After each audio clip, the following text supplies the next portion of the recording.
SB 1383 is the short-lived Climate Pollutants Act.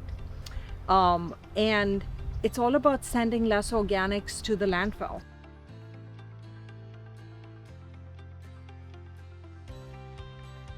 In the landfill, organics, if you go back to your high school chemistry, basically in an anaerobic environment will become methane, which is this greenhouse gas that's 84 times more potent than carbon dioxide. So this whole law is about sending less organics to the landfill.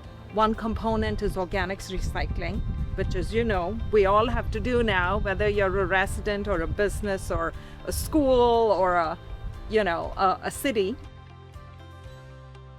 So apart from organics recycling, the state also discovered that there was a ton of surplus edible food that was going to the landfills.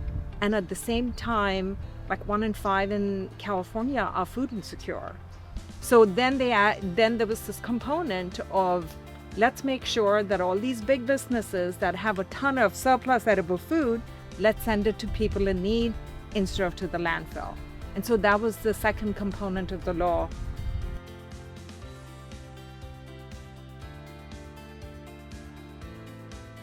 We clearly saw that there was a need for support, especially in edible food recovery, because this was something everybody got the concept. We want to rescue food, but basically, how exactly do you do it? What food can be rescued? What food is basically not safe to be rescued? That was something that we used our expertise to really dive deeper into, understand better, and then start helping businesses.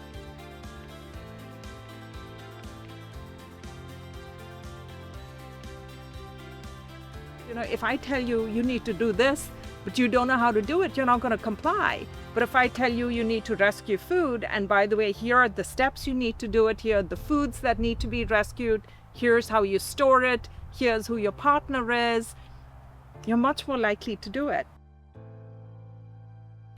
And then we also actually created a lot of education, both for organics recycling and edible food recovery in terms of webinars, actually flyers, created videos, and now we even offer a training on how to do edible food recovery inspections for the whole state.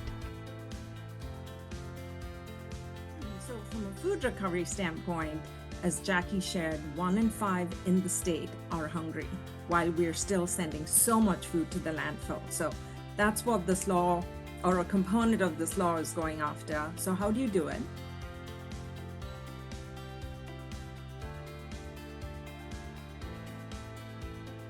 When you land up talking about the need in the community, that I find is a big driver for businesses to kind of say, okay, you know what, I want to do my part. And typically when they start, the program keeps growing. So it's that first inertia, get an initial program in place, and then they take it forward from there.